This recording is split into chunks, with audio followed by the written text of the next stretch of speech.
Hello, everyone, and welcome to Conversations in Horror, the podcast. My name is Kevin L. Powers. I'm the owner operator of Something Wicked Entertainment and Events, and welcome to our podcast today. And happy Friday the 13th. Friday the 13th.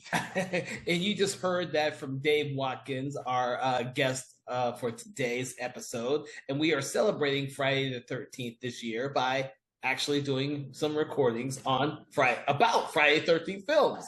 Now, unfortunately for you guys, we've already covered the first Friday the 13th. So this episode, we are covering Friday the 13th Part 3D.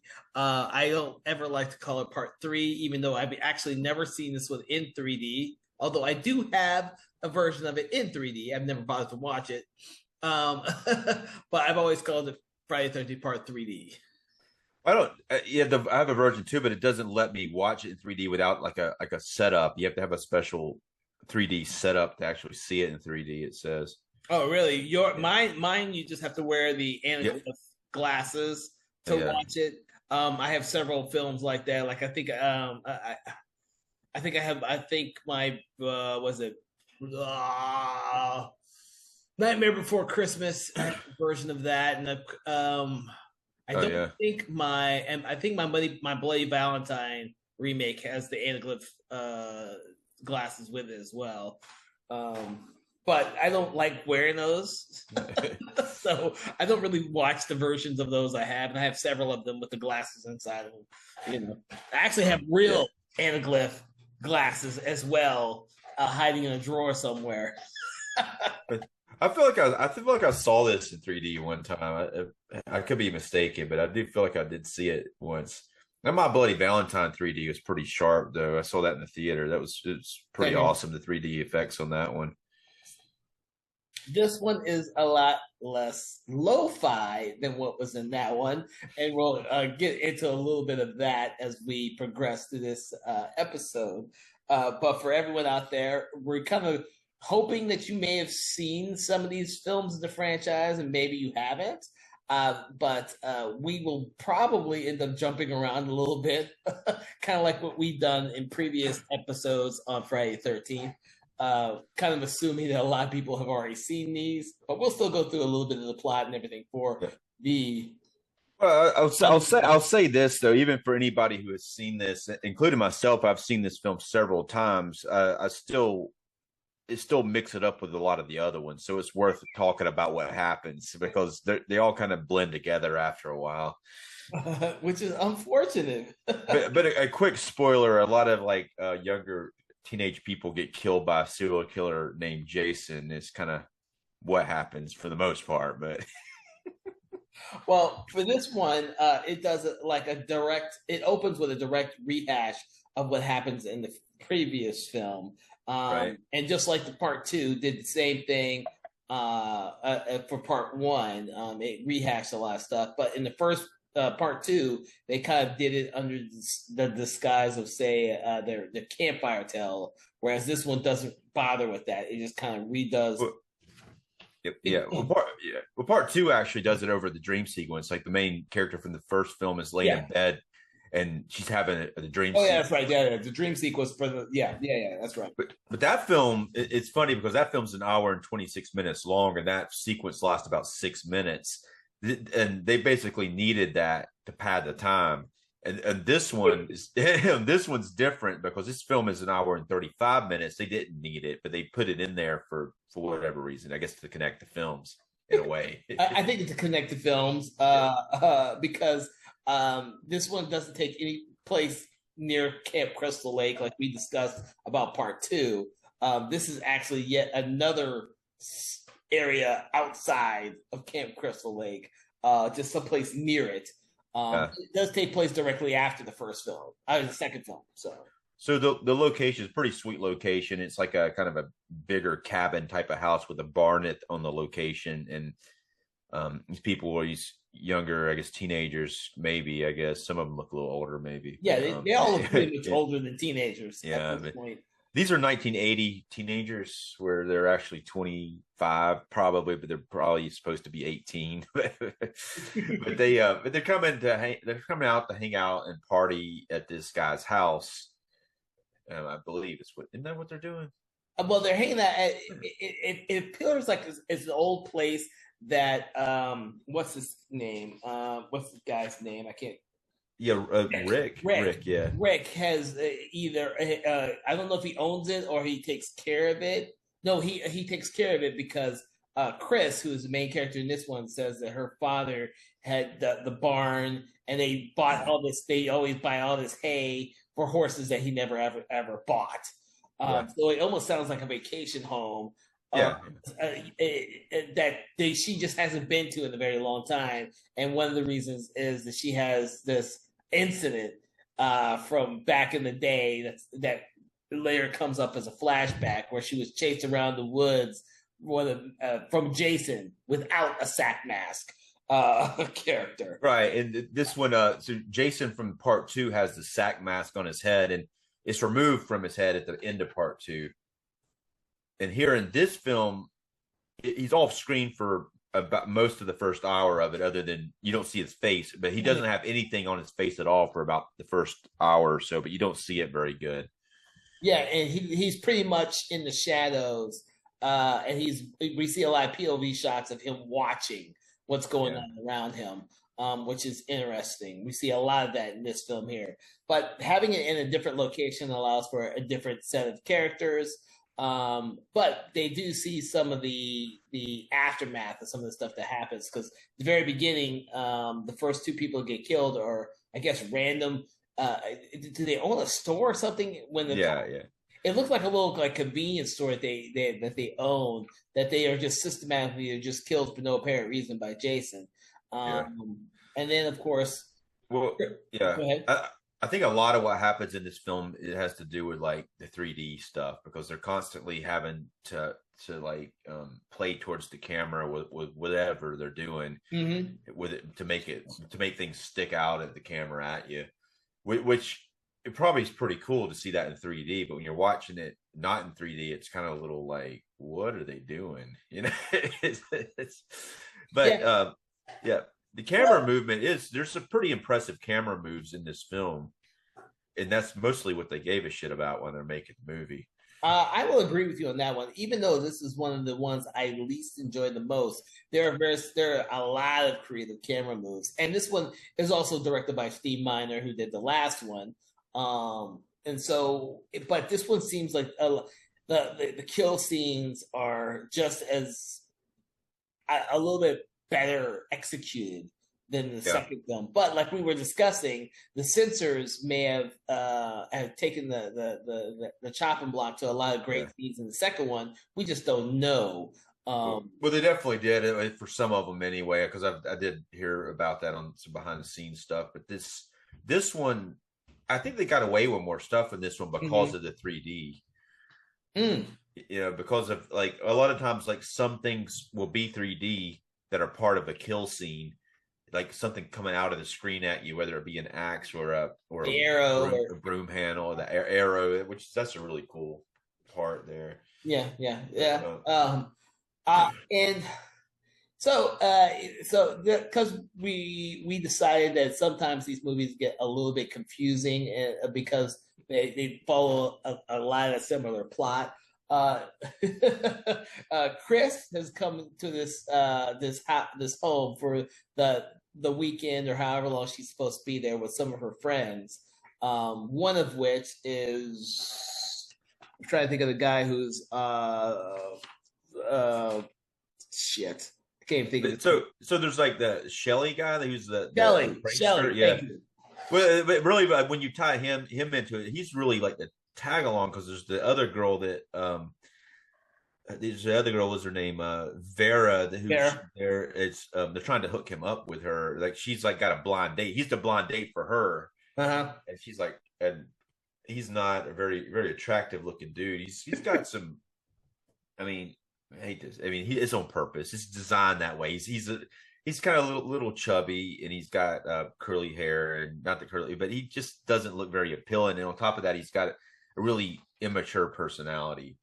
Yeah, well, he's the immature personality plays in the fact that he's someone who likes to play either he's really into makeup effects and he likes to play practical jokes on people. Yeah.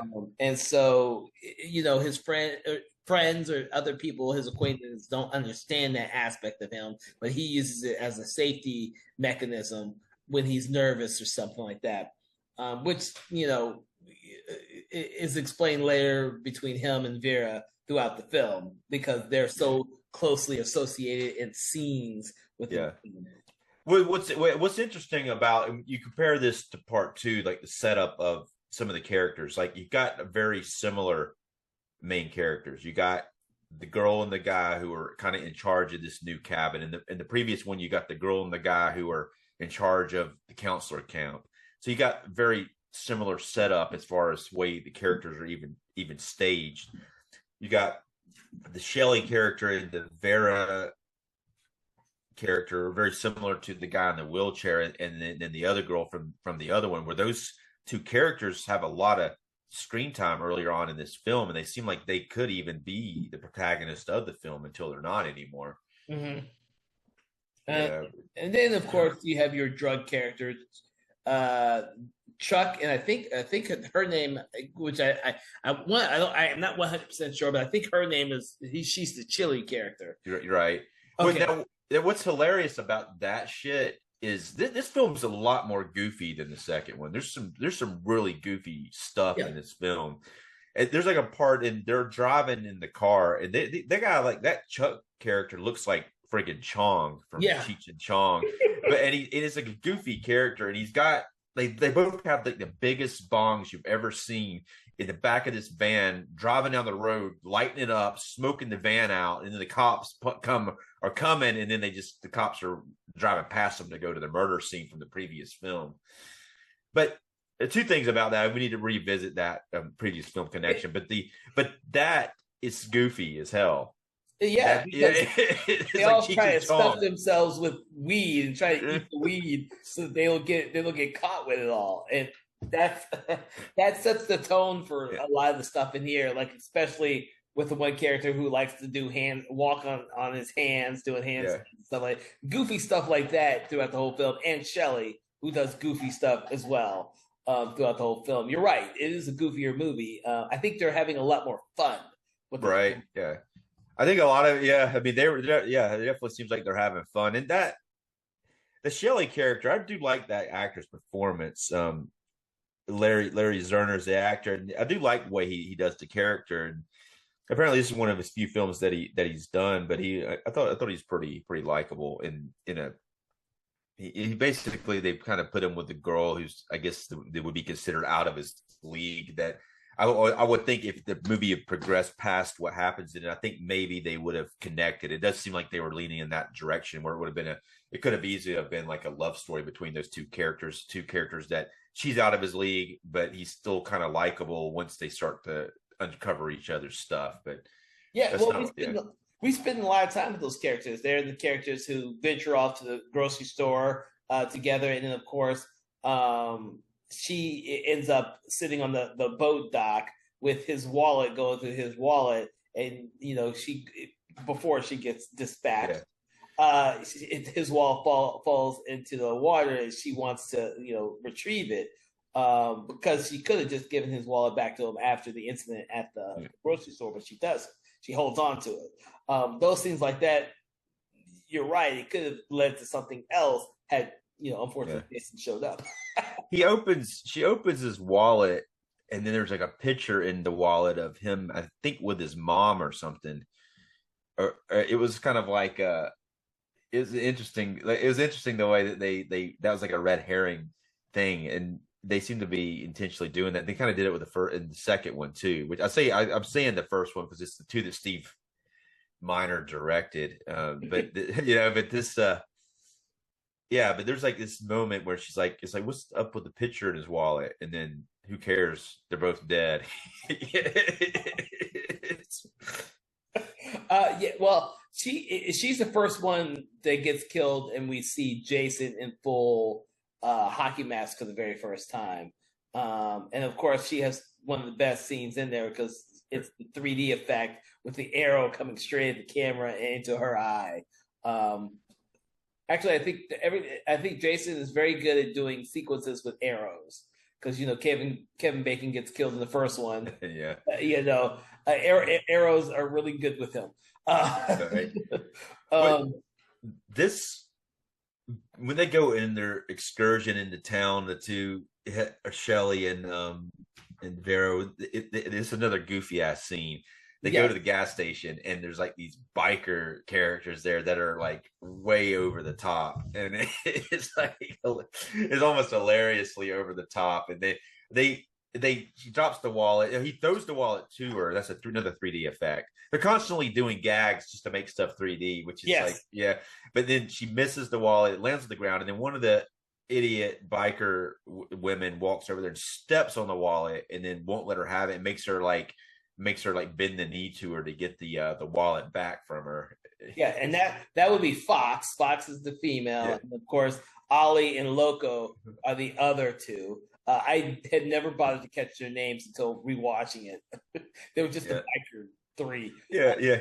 But the biker characters are like there to get killed, but give it because they basically follow them back. It's a pretty. I mean, all of this is it's entertaining though. It's like so out of it's so out of like character for what happened for the thing though, because they do some really goofy stuff. The biker guys are just they're just kind of asshole to them for no reason, and then they go outside, and then he accidentally bumps their bikes with his car, kind of like a Pee Wee Herman move, and then the biker guy comes over there and busts his windshield open, and then they drive off, and then Shelley drives back, and then he drives over their bikes like Pee Wee Herman, sort of thing.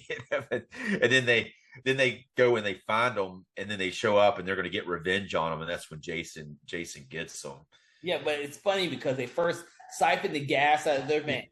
Yeah. And it sounds like they're going to go and burn the barn down or something because they're going to take the gas cans to the barn. They're hardcore gonna like get. Yeah, these guys are like they're just like over the top, Yeah. like over the top antagonistic for no reason. Especially at first, they actually provoke them for no reason, and then they get mad when when they get they run over their bikes. I guess the run over the bikes they're gonna get mad about it, but that being said, I do like the performances of all three of the characters. The actors do a pretty good job, and they actually you could tell they're trying to read something between the lines with the characters and not make them like a caricature. They're trying their best, but they can't do a lot with what's written there. So, No, I think Fox gets probably the most because you see her when she's up in the barn and she's having fun swinging on the one rope that goes in and out of the top of the barn. yeah, Of course, Loco gets the least amount of time on screen.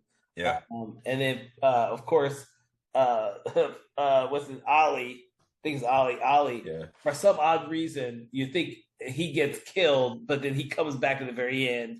Yeah, for like 2 seconds. Yeah. It's like, I forgot that until I rewatched it, and I was like, yeah. why did they bother to bring him back at all? Yeah, I know. I agree. The weird thing was like I remembered that, but for some reason I didn't think that he got killed like right away again because I thought that he survived the whole movie for some reason. But it's a pretty cool effect though when he cuts off his hand and when he comes back. That's pretty gruesome.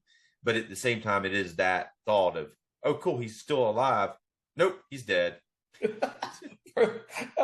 It wasn't even a good. I mean, what's her face didn't even have time to react to him showing up, like because she has no idea who he is. Yeah, right. Yeah, It was like she wasn't there when this biker gang incident happened, so she has no idea who this guy is. Yeah. So what's this guy? What's this guy doing in my barn? Yeah. Oh my god. So yes, I did not realize that until I rewatched. I was like, oh yeah, I forgot that happened. Yeah. It's But yeah, they try their damnedest with this film to kind of give the characters a little bit more depth. I mean, Chris and Rick have some history with one another, some serious relationship history, but because of the time in between, she's grown a little bit distant with him. Despite the fact he still really loves her, and of course, in order for them to get through their whole shit, she has to reveal to him her story about what happened to her with Jason. Or she doesn't even know it was Jason, really. Yeah. She just knows it was someone in the woods, which is That, yeah. it's an odd thing because it comes, 2/3 of the way through. It's essentially the story that is because their car gets ran down in the middle of nowhere. It's that stop point where they have to have something to talk about, and that's what they talk about.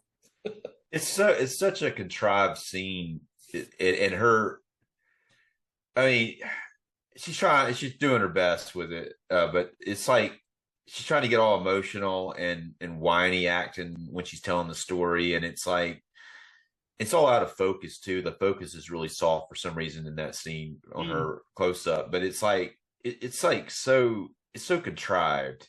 They're trying to give her some connection to Jason, and it's like I don't know. I don't think it didn't really sell that good. And then when she sees him later, she's like, "You." Yeah. It's like, oh my God, look at that guy that showed up in the woods and tried to grab my foot, I guess it's a means to connect these characters who are not at Crystal Lake to an entity that is at Crystal Lake, and kind of shoehorn all of these different aspects of a story together, because it's really odd when you think about it now that these early films didn't take place at Crystal Lake. Yeah. Well, I mean, the thing about it, I think it was hard. I really like the idea of Crystal Lake, but like they call it Camp Blood, even in the first one, because something happened there before, and they were like they're superstitious. But after the first film, for them to reopen Crystal Lake, it would have been like ridiculous, I think. But I think they should have at least tried to do it one time. But I mean, it's been 5 years, since the first film. They could have reopened Crystal Lake, but I don't know why they don't. I mean, other than this, the people got killed there, but it's like 2 and 3 take place about a day apart. So it's like that's a kind of a cool thing that it goes from one to the other. Jason's roaming around the woods, going to the next place to go kill a group of people. Luckily people are all showing up for him to kill. He's definitely on one, though. He's definitely on a bender of a killing spree here. And yeah, you kind of wonder what his motivation really is. Yeah. The second movie, he starts off killing for revenge, and then people are just and the cop in the second one mentions this to the camp, Paul, who's part of the training facility, who opened Camp whatever camp training facility opens in the second film, that he's too close to Camp Crystal Lake, Camp Blood. He's too close to it. He wishes he'd move his camp somewhere completely different. So you can understand that one, but then the kind of a reference for this third one is we don't really know how far away this area is, because it's not that far away from any other town or anything. It's just we don't have like a reference for where this one really takes place, other than it takes place somewhere near Camp Crystal Lake. And why Jason finds himself there is beyond our comprehension. And why he stays there for the 2 days he's there, to be honest with you. He hides out in the barn. Right. Yeah. He's hiding. Yeah. I mean, you can't really make any rhyme or reason to it. Maybe somebody can, but I guess I hadn't thought about it enough to really come up with a plausible explanation for it. But he gets wounded at the end of the second one, so he is kind of recouping from the fight at the end of the second one. So maybe there's that. He's gone to the barn to recoup. And, there you go. That's what it is. Well, he did have a machete go into his shoulder. Yeah, it was pretty gruesome, and that would that should hurt you for a good like half a day, and then you'd be all right. Like a lot of blood came out, about also a few gallons of blood. Jesus. You can't. Everyone out there listening to this, you can't really find logic too much into these films. They're designed to be fun films in which you watch Jason Voorhees kill a lot of people, and he actually does in this film, because That's the only reason to have Chuck and Chili in there. The druggies smoking weed all the time. They seem so disconnected to the other characters in this film. Yeah. Like, why are they there? Right. But they're hanging out. It's just so, yeah, those big ass bongs they have. And, you know, even though it show them very much. And then, like, all of a sudden out of nowhere, it shows them during the sequence when they do get killed. But that, to me, though, Chili isn't as over the top as Chuck as far as her look. Mm-hmm. Like he looks like Tommy Chong, but she definitely doesn't look like Cheech.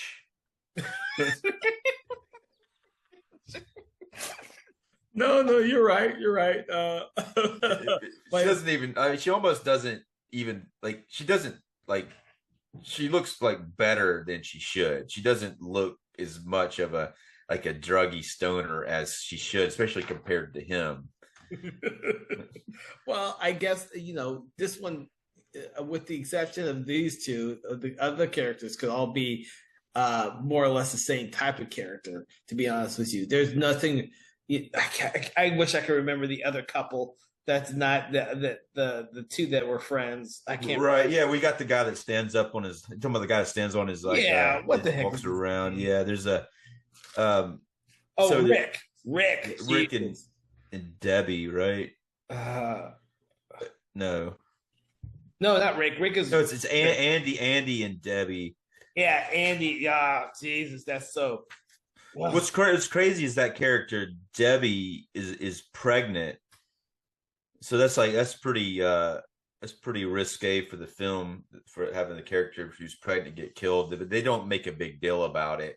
She's only talked about being pregnant earlier in the film, and then they try to like act like that's not even going on, so they can kill her later. No, they're trying to say that anyone is cannon fodder for a Jason movie. Yeah, yeah, but they often try to avoid kids in these films, like especially earlier on. They even like they for the most part avoid kids as major characters, probably just because it's hard to film with kids and the hours, and plus it's a horror slasher film. They do have Corey Feldman in the next one playing a major character, but yeah, as a younger Corey Feldman. But for the most part, they do avoid the camp and having the actual kids there. They have the camp until part 6. Yeah, but for the most part, it's not that many kids around. Yeah, they do have them in part 6 a little bit more, don't they? Yeah. Well, they only have one in part 5 and Corey Feldman in part 4, and then the camp is filled with kids in part 6, but none of the kids get killed in part 6. Right. But even in the first one, the kids are seen briefly leaving. There's a group of kids and they're leaving on the bus. So, but they avoid it for the most part, basically because it's probably a pain for production, and they also don't want to put the kid. They don't want to either put the kids in danger in the film, or didn't want to have it pretty obvious that the kids aren't going to die, sort of situation. Okay. I don't know. It's just thoughts of it, but they do avoid it. And other than this pregnant, in this one she is pregnant, and they downplay it, and they don't really like bring it back up later on, like when she gets killed or anything. Something like similar to what they did in what was that? The Christmas movie. Holy crap! Oh my God, I cannot believe Black Christmas, right? Black Christmas. Thank you. Yeah. Black Christmas, where the main character is pregnant, but it's played down a lot. Yeah, but she doesn't get killed in that film, though. Maybe she does though at the end, because at the end of that film, it's kind of unclear whether she dies or not. So yeah.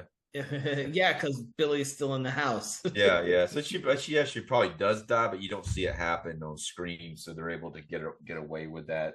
No, they've never done a sequel to that. They just keep doing remakes and reboots. Right. Yeah. Oh, Jesus. But getting back to Friday 13th Part 3, how effective do you think the 3D effects were for this film when it was made? Or how do you see them as today? Like, I hadn't watched it, and like I was thinking I may have, and I don't remember, but looking at it, the way that they are shot and the way that they look in the movie, I think they're probably going to be pretty good if you were to watch them with the 3D glasses. If you had the right equipment set up, there's a lot of them, and it actually caused the film to be a lot more expensive than most of the other ones. It was twice as much as the second one, It did really good at the theater, yeah. Because the first one cost about $1 million to make, and this one cost 2.2 million. And then, I mean, and then a lot of it, probably $1 million of that or whatever, was from these friggin' Cameras, 3D camera stuff, and it made $36.7 million. So it made a lot of money in comparison to its budget in that year. With counting in inflation and stuff, and for it being a horror film, that was a good chunk of money it made there. But this it doubled the budget for these 3D effects, and it took a lot longer to shoot it. I was watching some interviews with some of the actors, and they were talking about how it would just go on forever. They would have to do the same shot like sometimes 30 times just to get the 3D effect in it. Shit. Yeah. And you're right, there are a lot of those in there. I didn't realize how many there were until I rewatched it. I was like, oh wow, there are a lot of them. They like bringing a lot of stuff at the camera. Like they were like being really proud of doing the Friday 13th part 3D. But that's the thing with this one. It was not only just the first, its film was in 3D, but also it was the one where Jason gets the mask, and so it's fondly remembered for several things. If not for the fact that it's not exactly the strongest of the bunch, right? I think that it's weak to me for two reasons. One is the characters being so similar to the second film, but not as good, not as well written. And there's just some of the goofiness of it, and then not like tying in a way that's it's almost like it's not is grounded in a way, and it's also it's almost like borderline spoofy in a couple of scenes, But it also feels more dated to me than the second one for some reason, even though the second one looks old, but this one just like some of it feels more dated to me. No, I get that. Like I said, that for some reason, for me, for the second one, because of the whole campfire aspect and the whole the camp counselor thing, and the story being told as though it was legend and or myth, gives it a different type of quality than this movie does, because you don't have anything like that in this one. This one's almost like a straightforward slasher movie, and it could have been any of the other billions of slasher movies out there at the time. Yeah. I mean, what you do, it's the 3D effect is really what made it, but the 3D is not, you don't get to see it though, normally, but it is very, very much intricated into the film in a way that's almost distracting if you're not seeing it in 3D. But it's because there's often like it's like a juggling scene. They're sitting there juggling stuff, and the things are coming up at the camera, or in any little thing, it just comes right at the camera, which is I guess when you're seeing it not 3D, it's kind of like, wow, that's what did they do that for? Yeah. But some of the kills are pretty good in this one, though. I mean, that's another thing, and him getting the hockey mask is very iconic. Yeah.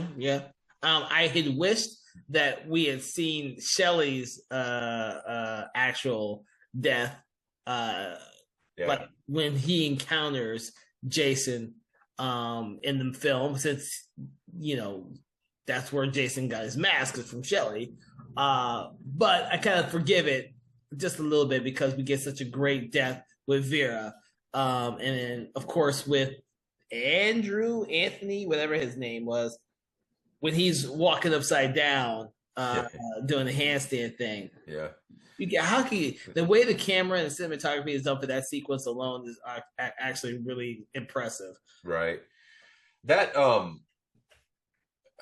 when you go back, Shelley, I think it works. It is a little disappointing you don't see him get the mask, but I think it works because you don't, for a moment there, when he shows back up, Jason shows up wearing the mask, but you see Shelley having it because he's got the mask to begin with, and he walks off, and then Jason shows up with the mask on, and for a moment there, she thinks it's Shelley, and the audience does too. Yeah.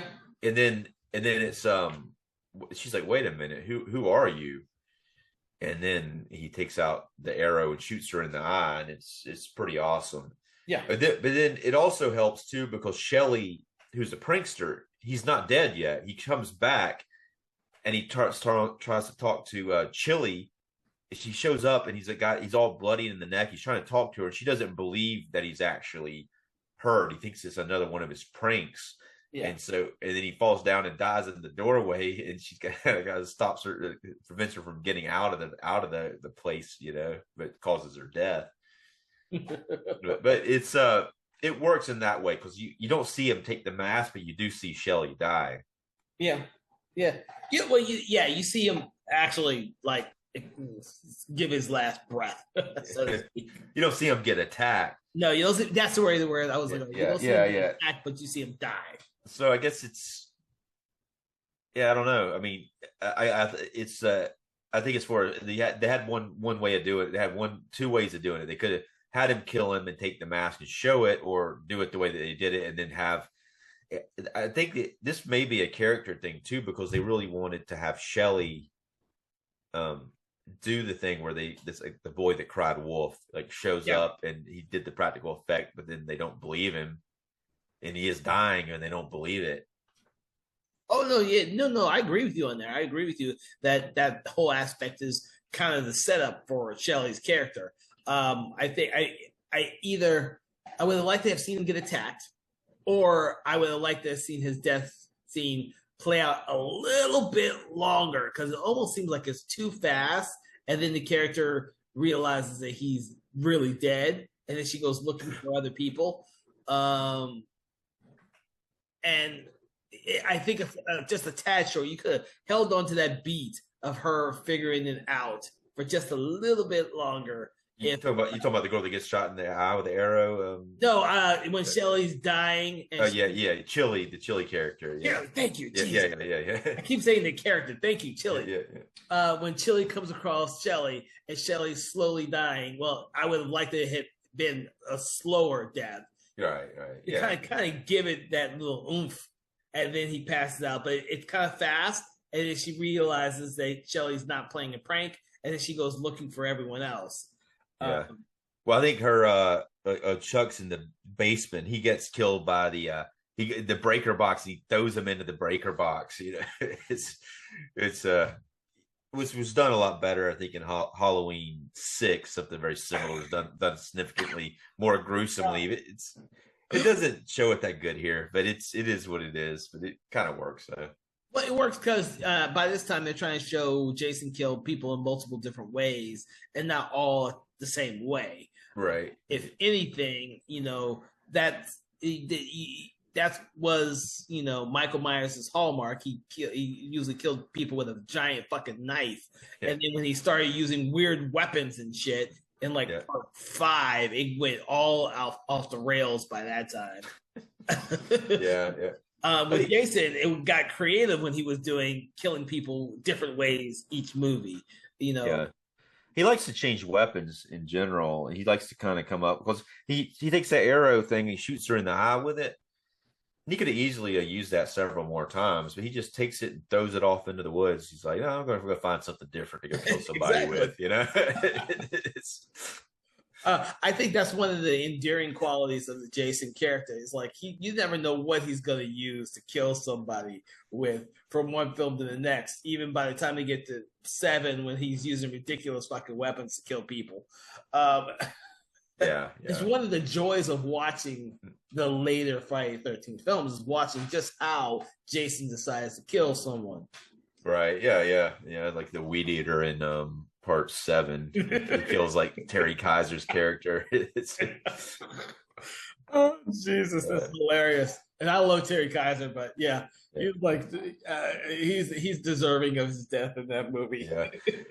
That's another thing that was edited. That never should have been edited the way that it is, but it was a lot more graphic if you look at the deleted scenes for that. I'm trying to remember. Like I said, I haven't seen the work print. I'm pretty sure his entire death scene was in the work print I saw. It's been like a decade, dude. They've got them on YouTube, like the deleted scene. That's one of them, and it's I always thought that wasn't. It could have been better when I was watching the scene, because the way his character's set up and he's such a shit. You need a gruesome death scene for something like that. The censors ought to just be okay with it if you set the character up in a way that he deserves the death, that you can like do something crazy with the death, you know. So Yeah, I don't know what versions of the films you have. My Blu-rays don't really have a bunch of special features for these films. I wish they did. yeah. I know that they produced a really good box set, but I'm not sure if they just ported over the Blu-rays that I have, or they created more special features for each of the films. But Well, they have that. You talking about the Screen Factory one? yeah, Yeah. So they've got they do have some special features in there for three, and probably two as well. But they have some special features. Depends on some of the films have more stuff than others. mm-hmm. The second film has a 4K release from Paramount. The third one hasn't been given a 4K yet. That really only the first and second one, and all the New Line Cinema ones have been given 4K treatments and limited edition releases, but except for the Freddy versus Jason.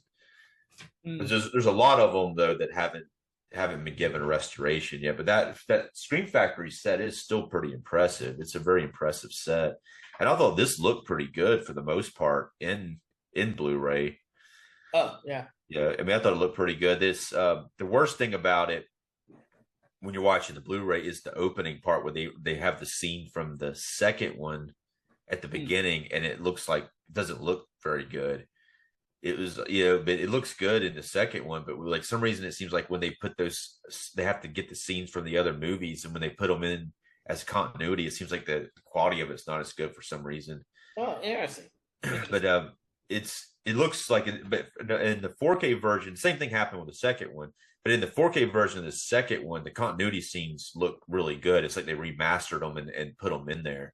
But it's weird about the continuity scenes in the third one, and it's almost like they didn't have that good of a master of them or something. Maybe, I don't know. Oh, interesting. But they look better. It's like if you watch the scenes in the second one, they look better than if you watch the same scene in the third one. The black levels are a lot darker or something to that nature. It just doesn't look as good. It looks a lot more grainy and stuff. Huh. I don't know. Well, I have a Blu-ray copy of the first 6. I don't have the 7, 8, or Jason X or Jason Goes to Hell. I still need to get those. And like you said, I think it was Arrow, you said, did an amazing Jason X and Jason Goes to Hell. Yeah, I tell you, Jason Goes to Hell looks really good in the Arrow release. It looks a lot. Yeah, that one looks really good. They all look good, but as far as like looking at the big difference in quality, that one is so far been the best. But the other one looks the Friday the 13th 2009 remake looks really good too. Those have really, but you can also get that the Arrow. I mean, the Scream Factory box set does have pretty good for most of them. They even have like I think the Jason Goes to Hell is impressive because they have an underrated version that has extra stuff in it, and they actually have it put into the film. Yeah, I remember the unrated version of Jason Goes to Hell. I had it on regular DVD for the longest time. Yeah. But like I said, I kind of upgraded my Friday 13th, but I haven't been able to get like part 7, 8, and Jason Goes to Hell and Jason X. Well, you should try. That box set. Sometimes it goes on sale for like $50, and it's got like all of them, and the artwork's freaking fantastic on it. Oh. But like about a month or two back, it went on sale briefly for like $50. I was like, shit, because it normally sells for about $100.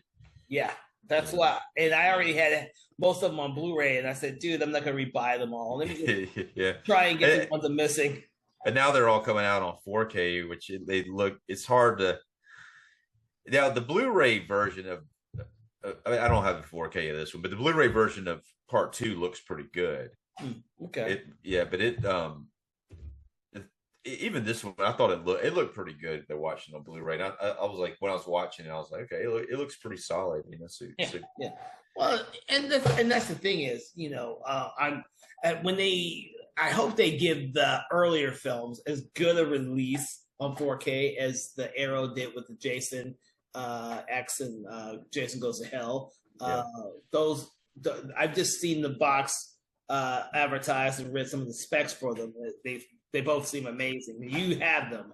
Yeah. But But they did a pretty good release of the first Friday the 13th. I she got it, but it looks good though. They have a limited edition release. It's now Paramount owns these, except for the last four. So they're Paramount they've done a pretty good job with the first and second one, but they haven't dipped into the other ones yet. But they do own them still. So oh yeah, you got to wait for Arrow to pick those up too, because right now Paramount ain't trying to make no some physical releases of anything. But it's odd. Paramount's like a little slow to release thing, a little slower, but they have been trickling them out. They've been putting out those Paramount Scares releases that have 4 horror films, and the second one had Friday the 13th Part 2 in it. Maybe they'll do a Paramount Scares Volume 3, and they'll put the third one in there. Yeah, I put those on my wish list after we had an earlier discussion about those. yeah. But it looks. I mean, I thought it was a solid. The second one looked good. We're talking about the third one now.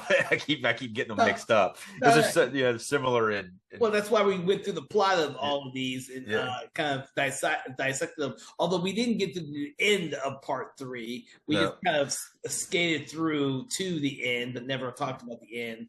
The strange thing about this film, and is they tried to keep it as much of the action of this and the death scenes at that freaking house and the barn. They try to utilize it as much as possible, especially in the third act when Chris is being chased around the neighboring woods and the barn. It looks like they just keep going back to the side of the barn for multiple different things. Well, yeah, I guess it goes like when her boyfriend gets killed a lot earlier in this one than the boyfriend in the second one. But he gets killed and Jason grabs him by the head and he pops his eyeball out. And the eyeball comes at the camera. That was a 3D effect.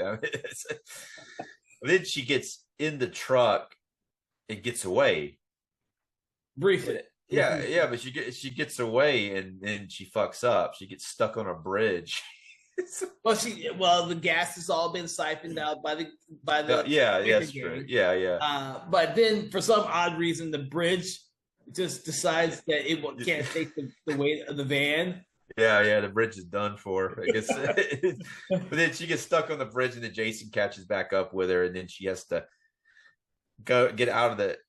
He comes out the one side of the truck. She goes out the other door, and then runs back to the barn, and that's she gets into the barn, and it's really a pretty cool sequence, all of that, and it's some pretty cool chases. But I guess a lot of times, like this, when you got the final girl thing, it is kind of it is a trope that when you find like you got that one person left, and okay, you're like, here we are. It's like an hour and 15 minutes into the film, and then the next like 15 minutes just gonna be chasing this one character around for 15 minutes. And sometimes it could get a little old if you acknowledge that fact and you're not getting into it, Or you binge watch a lot of these all at once.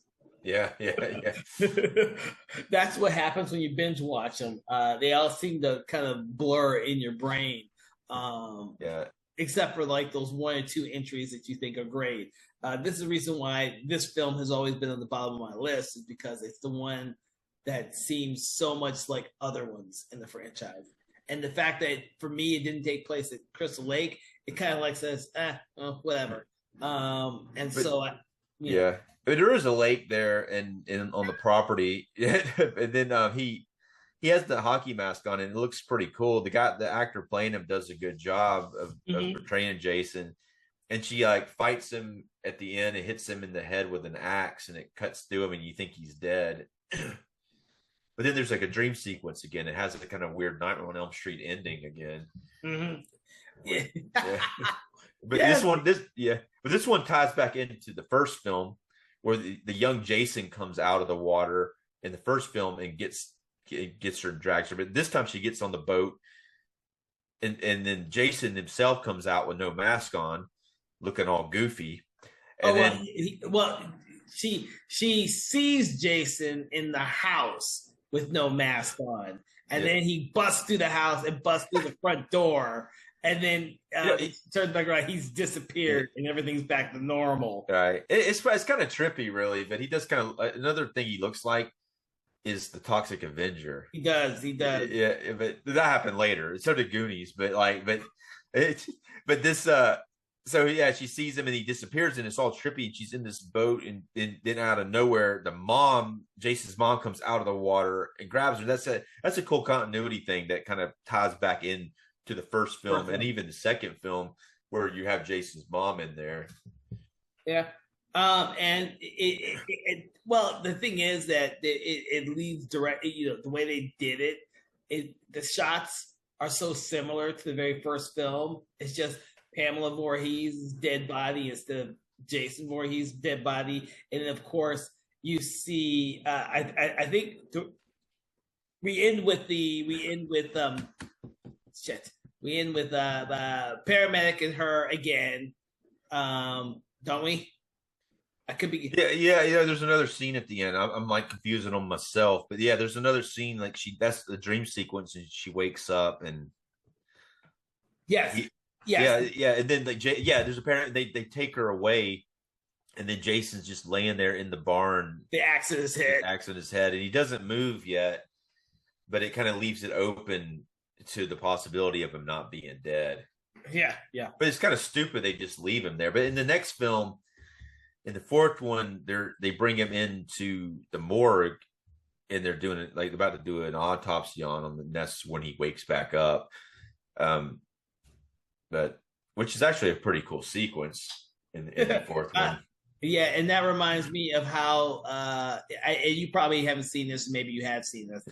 See No Evil 2 begins with the Kane serial. I can't remember his actual serial killer name. He's in the morgue when everything happens, and he wakes back up. That's how I kind of thought that movie was paying homage to the Friday 13th film, because that's essentially what Kane's character in those movies was. He is a freaking Jason Voorhees knockoff.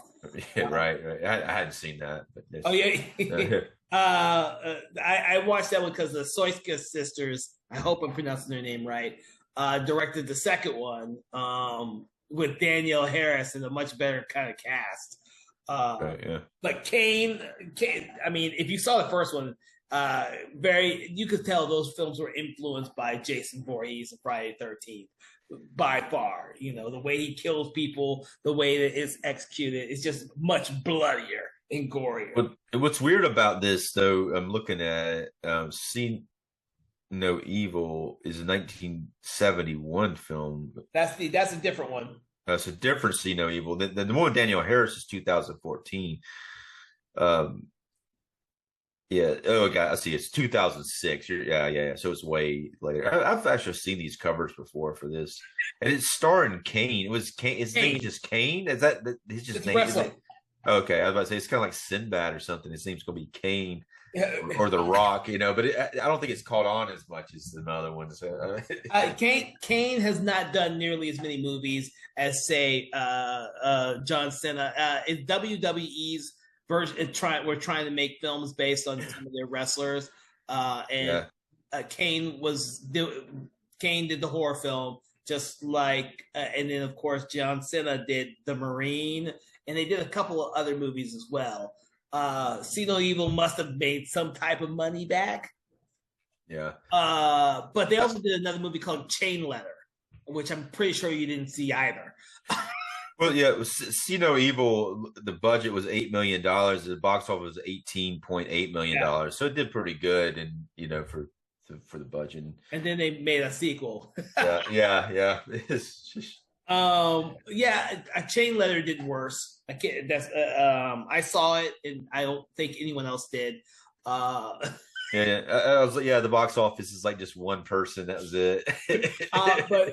But the thing is that these films were obviously were paying homage to Friday the 13th because Jason is such a huge icon, and this is the film that had made him an icon with the fucking hockey mask.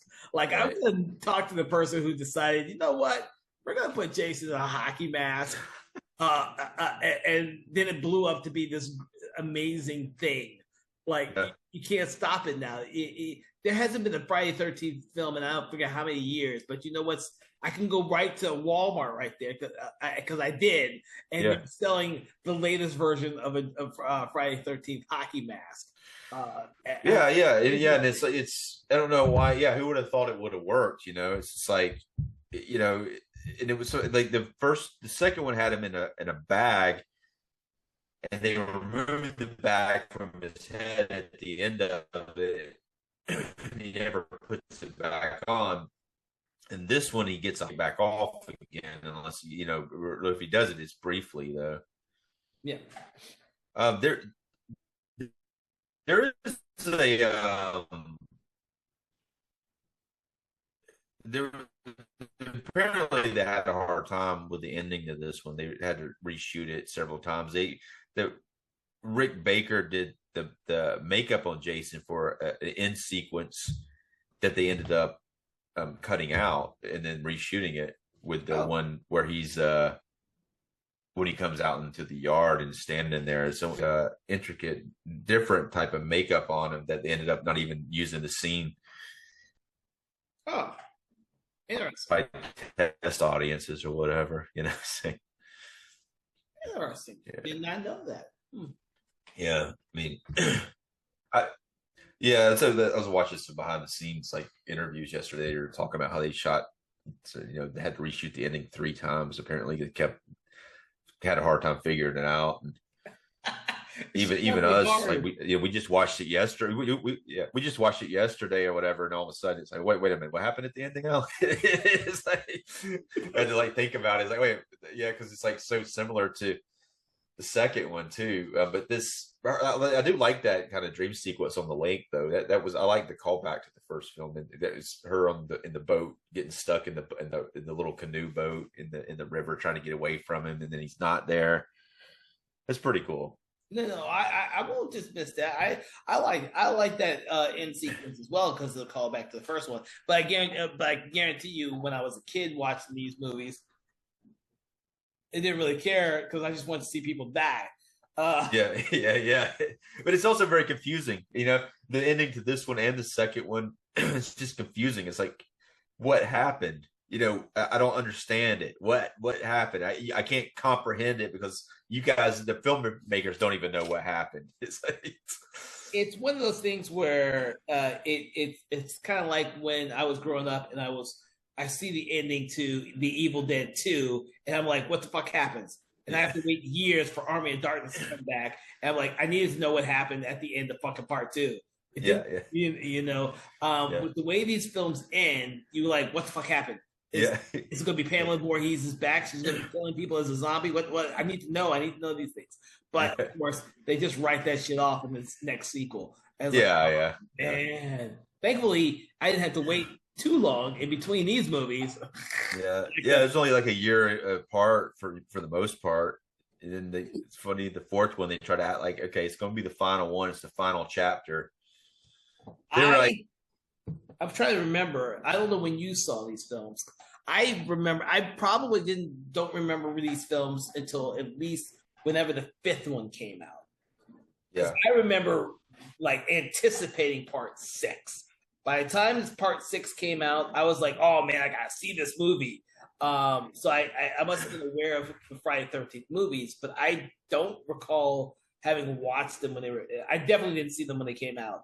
I probably binge watched them when my mom wanted to watch these damn movies, for all I know. Or watch them on television.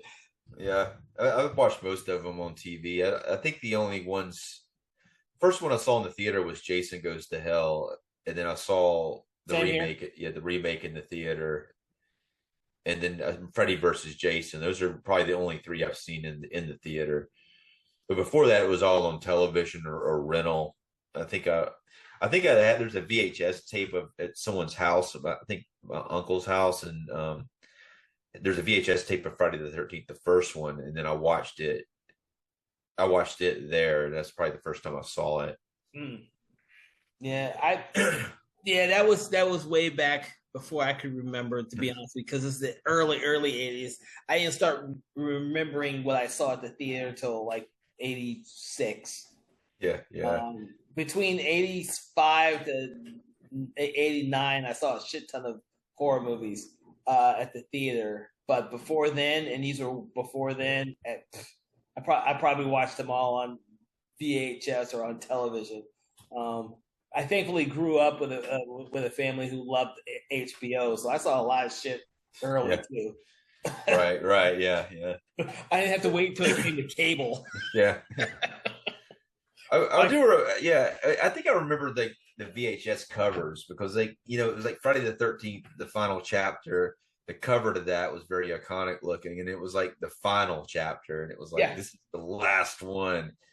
And it's almost like the filmmakers were like, "Do we really have to keep making these? Because this is like the same shit over and over again. So we're gonna end it with the final chapter." And they're like, "I guess we want to make more money. Why don't we start the next one with a new beginning?"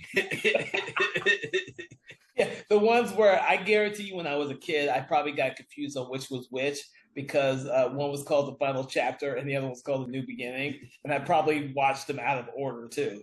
I guarantee you, I watched them out of order. Now I'm thinking about it, I do remember this pretty good. Like they came on USA up all night, and it Oh, was like, yeah, and it was like they came in order, like the fourth one followed by the fifth one. And I think that may have been the time that I saw the fourth one for the first time, and it was edited. But I really like. It's been a while since I've seen it, but the fourth one I really do like that one a lot. I always that one may have been one of the early ones that I saw, but I do feel like all the elements were together completely for the first time in the series. mm, I feel like the hockey mask was there. They had the formula down. They got some interesting actors in it, like Crispin Glover and Corey Feldman. yeah, Crispin Glover's freaking hilarious in it, but yes, and there's some good kills in it, and it's they're missing the Camp Crystal Lake aspect of it. It kind of has the same type of Friday the 13th Part 3 cabin thing again, kind of a mixture of 3 and 2.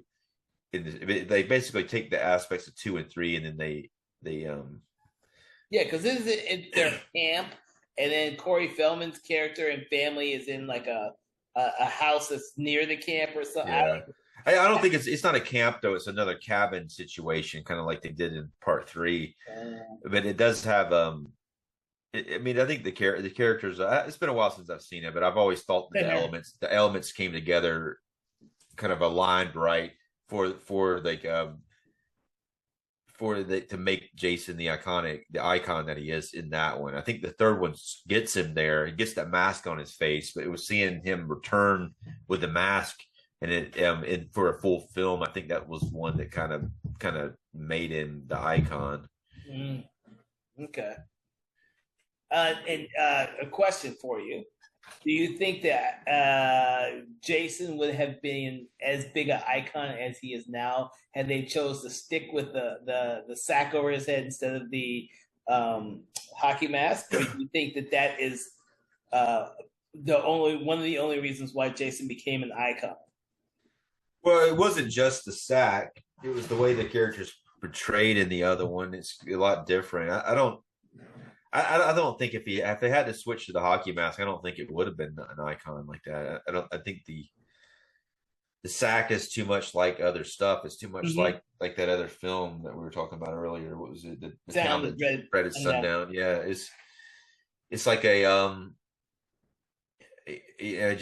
was cool, and it was kind of had an eerie kind of feel. Like later they did that with the Strangers. To me, it's like you see that and it reminds you more of the Strangers, but that came later. Mm-hmm. But before that, it was the town that said it dreaded sundown. The only difference was there's only one eye hole instead of two. So, Yeah. but Well, and that's one of the things that I wanted to get into when we're talking about movies like this. It's one of the reasons why we've avoided talking about these huge iconic franchises. I mean, until now we haven't discussed Freddy, Jason, really, or Mike. Well, actually, we have done a lot of Michael Myers ones now.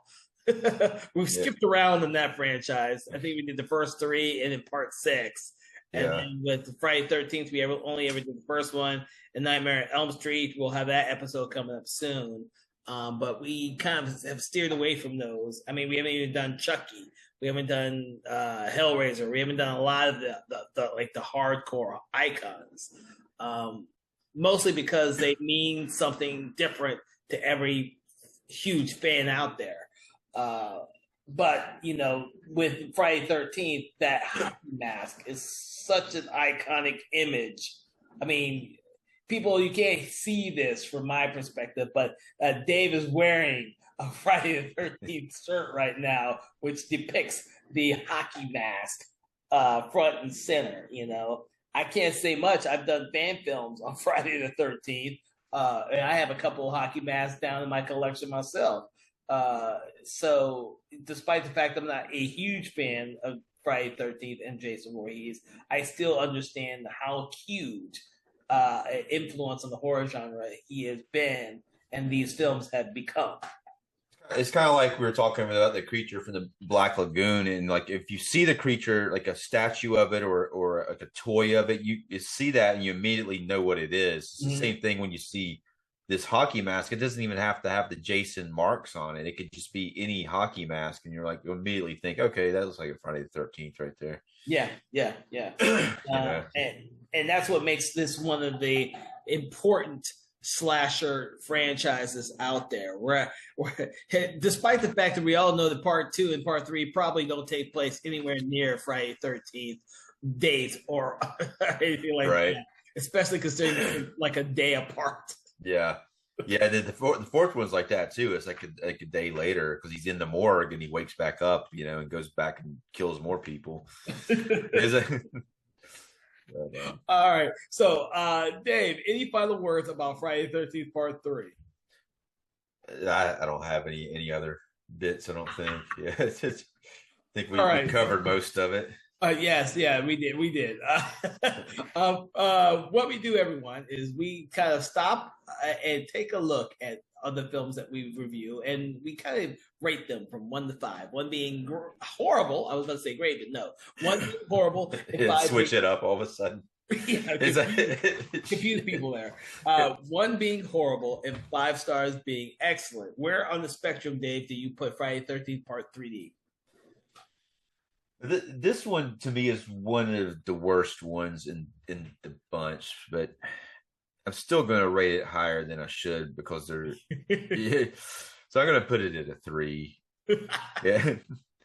I'm gonna put this at a 3 too.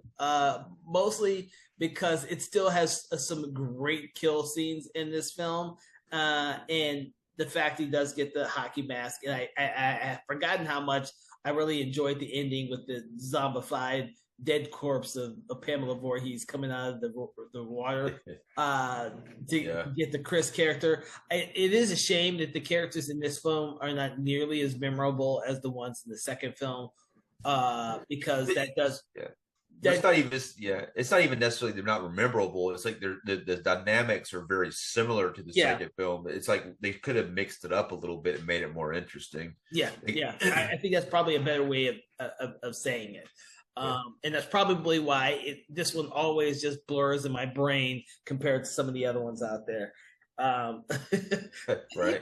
The thing about rewatching these films, I will tell people don't do a binge watch like I probably did the last time I watched these a decade ago. Don't do that. That will just make them all just blur in your brain. Watch one here, watch one there. Kind of take a look at what they were trying to do with these films early on. You got to remember, this is what, 81 or 82? Did we say? This one was. I think this one was 82. The first one's 80. The second one's 81. 82. So they made 1 a year. Yeah. So this is 1982 for this film. So it's a long time ago. So it's one of those over 40 years old. So keep in mind that it was catering towards a very, very specific audience, and it was trying to one up its predecessors, I'm sure, by having 3D effects and other things in there to keep audiences engaged. So keeping them engaged meant having lots of kills, not so much making characters memorable. So with that, I want to thank you, Dave, for joining me on this special Friday the 13th episode of Conversations in Horror, in which we dissected Friday the 13th Part 3D. Everyone out there, we hope that you will enjoy this holiday by not only engaging and watching Friday 13th Part 2 and 3, but also any of the other films in the franchise and listening to our podcast, because we always love to bring you the latest and greatest and the most obscure podcast episodes and critiques on films that we can. With that, we want you to make sure that you like, follow, share, and subscribe to the podcast so you never miss an episode. Regular episodes are released every Wednesday at 8 a.m. We have special episodes normally on Mondays at 8 a.m. And with that, I want to thank you so much for joining us. From everyone here at Something Wiki Entertainment, we want to wish you a great day. Conversations in Horror is a Broken Lighthouse Pictures production, written, produced, and directed by Kevin L. Powers, executive producer Kelly A. Inoka. All contents and material from this episode of Conversations in Horror is copyright 2025 Broken Lighthouse Pictures.